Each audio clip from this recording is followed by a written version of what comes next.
I don't know why. I guess it's obvious why, but it's still when I ask, I don't know why. Why is it when Japan bring things back, it's always so good? It's like, we're gonna bring this back, but we're gonna make sure it's better than the previous product that we had. Better. Way better. I had a brain thought. There was another word I wanted to use, but I forgot that word. My apologies. But it's the truth.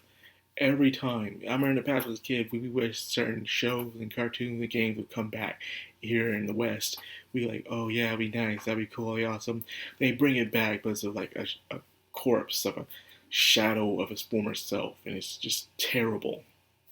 To the point you're like, oh my god, this is awful. And only very few times when it's good. Very few times. Very. But then when Japan brings something back, and they say we're going to do it based off the source material with better animation, we'll make sure we'll do it right. They do this so many times. To the point it's just like, yo, it was great.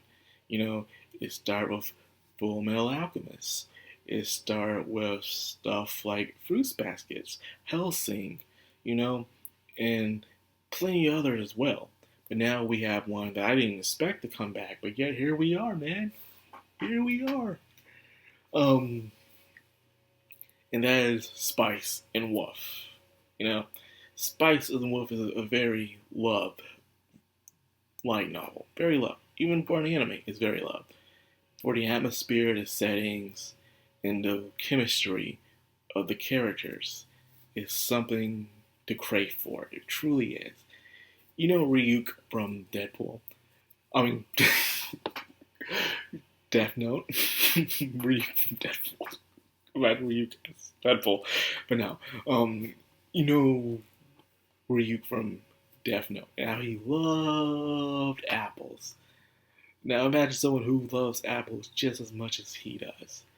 And this is Holo, the Wise Wolf, from Spice and Wolf. Spice and Wolf is a tale of chemistry, journey, and economics. A journey of very intellect talk, I would say. When people watch it, they weren't expect like this, but I was ready because this is the first time where I watched an anime where it's about business, economics, and trade. You know, I remember I was one of my most favorite anime of all time, and in my top 10 is C, the control of money and possibilities of the soul. A very underrated anime, by the way. Extremely underrated. You should go watch it. It's very good. It's called Control C or C Control. It's one of those two because every time I go to a different site, it's a different name. That's all I'm saying. But I just call it C. But anyways, this one's all about economics, but less of the supernatural. The only thing supernatural here is really one character, and the rest of it is pretty much down to earth. Somewhere within the western side of the world, a guy named Lawrence is a peddler.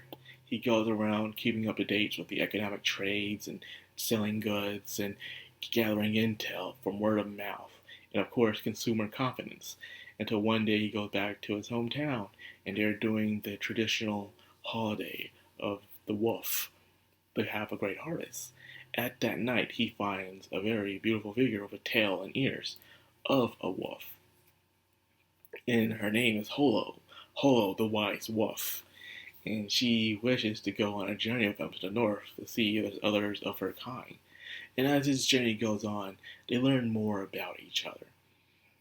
Lawrence tells her about the tales of the life of a peddler, always going place to place, always missing out on life, but yet is on the thrill of life itself, learning things of trade and the dangers of the marketing system, how people will do whatever they can to make sure they get ahead, even if it means killing one another just to do it. Holo tells her the times of her long life and the things she done, whether they're morally correct or not. How she used to stay in the same place for a long time because the place there used to treat her as a high deity. But as time went on, they slowly forgot who she truly is and found out the true meaning of what she was having but wanted. And they both had something that they wanted, and that was they had loneliness. Lawrence was always on the go, and always going place to place, no matter how exciting it was, but he was always by himself. Holo is a creature that stayed in the same place as a deity. Many worshipped her and talked about her, but they forgot who she is, let alone truly talk to her.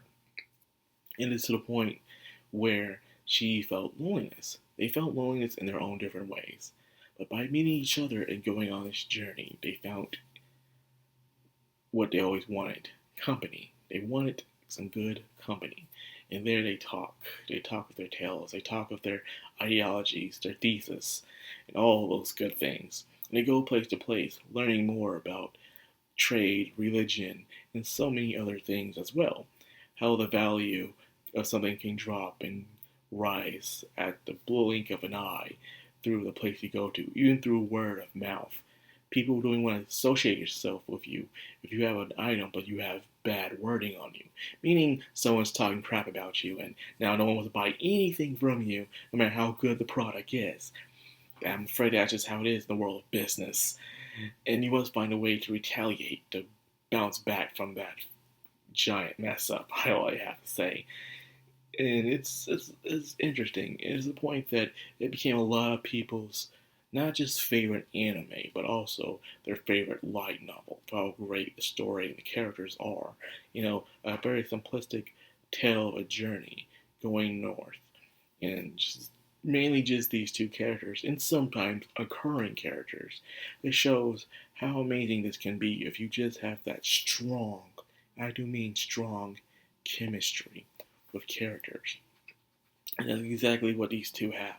And much as I do love this remake, I really like how this remake is.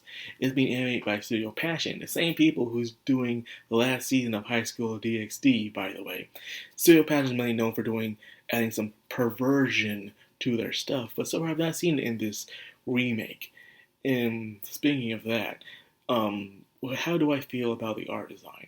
It's the same way I feel with the art design when it comes to High School DxD. It has that smooth look to it. It's like Steel Passion when they're going to remake something. They always take something that's have this darker detail to it that I enjoy, that has that 90s or early 2000s look to it. But they take it and make it soft. They just like to make everything soft. Like, wow, do some rough sketching and stuff. Look at that darkness. Look at that shade. We're going to tone it down a bit. We're going to make a little lights. A little exactly what it is. If you look at Holo from the original, her hair is a bit darker, close to a brown, like a dark brown, than it is to the golden brown you see. But then the golden brown matches with the wheat, so that does make sense. But at the same time, I do miss that roughness that you get from the old days of anime. So that's why you look at it, you're like, I like this one. This one is better animated. But this one's art style is better. So which one do you want? Better animation, or do you want better art style and stuff when it comes to things? That's what I've learned. It's the same thing what they did with Ash and Pokemon and stuff, where they gave Ash a new look and all the other character designs a new look. They did it because they wanted to animate the show better. Where, yes, old Ash looked better detailed and better drawn, but with that detail, they couldn't do much good animation towards it. So they did the smoother art design. Same thing with Pokemon. And they do that a lot. I've noticed they're trying to do redesigns of things. It's not bad, it's just that I do miss the older version, but I understand why they do it. Well, anyways, this was also one of the anime that are also being dubbed at the same time.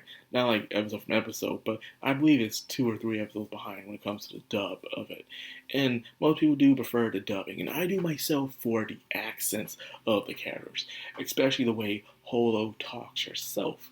She has this very old, ancient way of talking in the English tongue, I would say. Then again, they're in a European country, so it would make more sense to have the European accent. It's complicated, okay? It's complicated the way I'm trying to speak.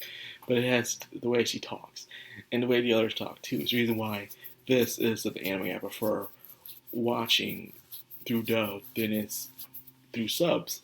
Especially the amount of detail. I feel like if I'm reading it constantly, I'll forget some detail and stuff like that. But I'm listening to it, I'll understand it better. But yes, man, this is Spice and Wolf, the remake. another great remake. And it has, I believe, 24 episodes. Will it adapt the entire series? Of course it is. And I bet you, when they're done adapting the entire series, I bet they're going to do a sequel to the series, whether it be through shows, OVAs, or a movie, but they're going to do a sequel to it. And I look forward to it. That's what they usually do when they do these remakes. Is that they're planning on doing a sequel towards it, like they did with Shaman King and stuff. See what else they can do. But yes, watching stuff like this only makes me wish other animes could get remakes as well, man. Like Soul Eater, man. Imagine Soul Eater got a freaking remake. Yo, that would be awesome. And here comes the lawnmower. Well, anyways, that's time for me to end this video. I hope I piqued you guys' interest in watching Spice and Wolf. I hope you guys do watch it. It is really, really good. That being said, like, comment, and of course, hit that bell icon. This has been Madcrownxox on Anime. Signing out.